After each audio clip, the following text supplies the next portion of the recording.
Музыка.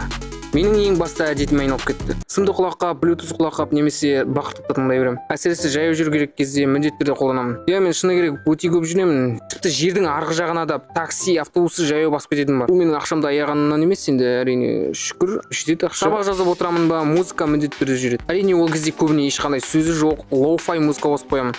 Кайф. Одан бөлек әр мезгілге сай музыка дайындап қоямын.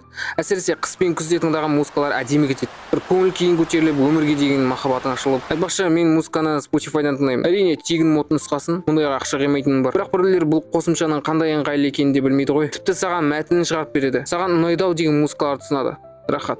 Одан бөлек кейде ұйықтар уақытта музыка тыңдаған атам. Бірақ таңертең құлақап әр жерде жататын болмаса, былай тыныш ұйықтайсың. Содан байқағаным менде музыкаға деген тәуелділік бар екен.